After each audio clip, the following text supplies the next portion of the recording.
So this video, this is my homemade brass tumbler that I made a number of years ago. I've been using this thing for years, but I finally pulled it up out from under my counter. I wanted to do a little maintenance on it. I needed to change out that one pulley you see on the left. It was ticking and driving me nuts, so I put a newer one on there that's a little higher quality, fits a little better. But I just want to show you what I did here. This is my answer to the expensive brass tumblers that you can get, and those work fine. The advantage I love about this one is that I'm just using peanut butter jars, or my vessel in there, and I can have 100 of these peanut butter jars if I want. They're so cheap to get, and I can have, you know, this one on the right. That right now I'm tumbling some brass in there with stainless steel pins. I got a little bit of Lemmy Shine in there and some Dawn dish soap. I'll tumble it for about an hour like this, and it comes out shiny. This one, I just threw it up there to show you I can fit 2 jars if I want, but that one's got some blue powder coat paint powder in there. So I've got that one's blue. I got this one as my green. I can have another one if I want red or pink or whatever color, so I can have a different jar for every color. And when I'm powder coating bullets, I'll just throw them on there for, you know, 5-10 minutes, if even that, just to coat the bullets, and then I'll bake them in my oven. I've got a little wood oven out here. The other one I'm going to show you is down here. This is my my jar that I use for tumble lubing when I'm using A-locks. So I'll powder coat, or I'll use A-locks, just depending on, I guess, what mood strikes me.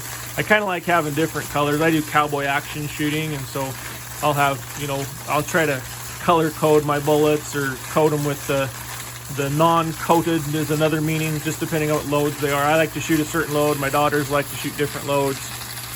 Just helps me keep them straight. But yeah, it's that's how it works. So the frame, I built the frame out of metal.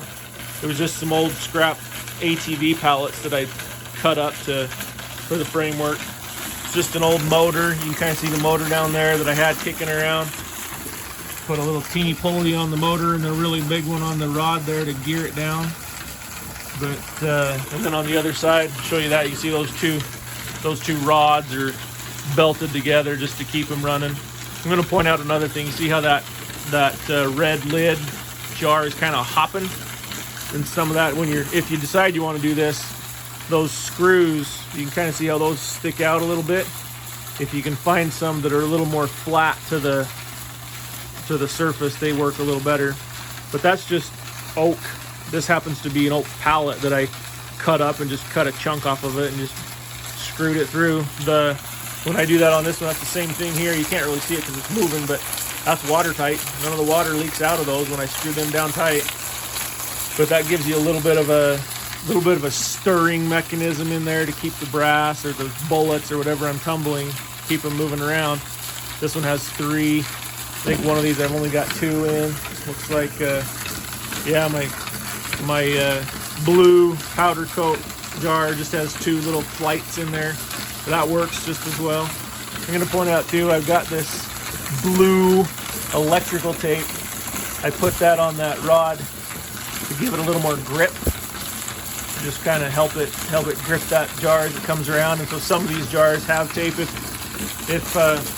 And I couldn't tell you what makes one jar grip and one jar not grip, but if a jar is just sliding on that and not tumbling, I'll go ahead and just wrap a little electrical tape around the jar, and that grip between the two kinds of tape seems to be just enough friction to keep it rolling. Anyway, just thought I'd share. It's been working great for me. I guess if a guy was good with wood, you could build that frame out of wood instead of metal. I don't see why it would be any better or worse. But it really is nice to be able to just throw whatever jar on there I want, and if they wear out, they wear out. I get a new one. Works great for me. Feel free to comment. I'll try to answer questions if I see them.